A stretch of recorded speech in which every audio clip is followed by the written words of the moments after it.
Assalamualaikum warahmatullahi wabarakatuh. Hello guys, welcome back to my YouTube channel. It's me again, Mariannemonin.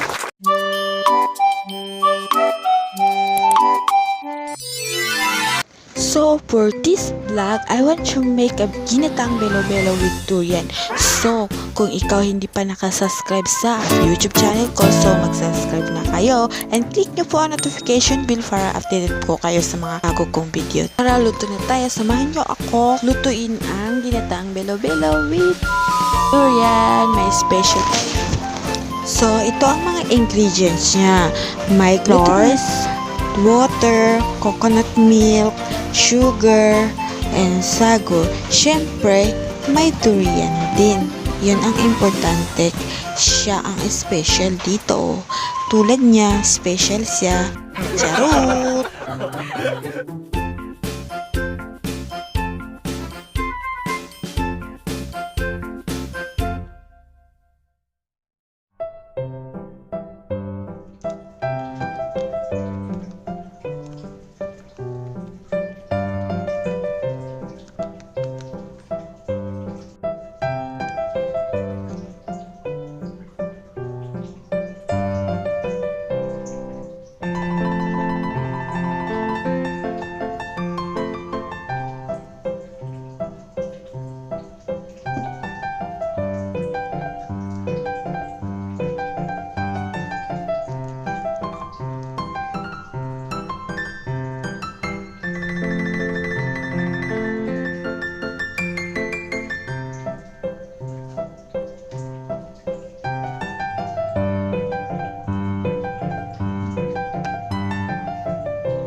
So, nagpakulo na ako ng tubig. So, lutuin na natin ang bilo at saka yung sago. So, luto na po yung sago at saka yung bilo. So, pwede na natin lagyan ang mga ibang ingredients. Ito po yung hitsura niya ng bilo at saka sago. Luto na!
with durian natin.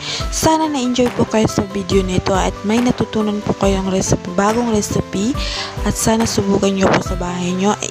I-comment nyo po sa akin kung nasubukan nyo na po or itag nyo po ako sa YouTube channel ko. Thank you po sa lahat na nanonood ng video ko, and don't forget to like, comment, and share. Thank you for watching my vlog.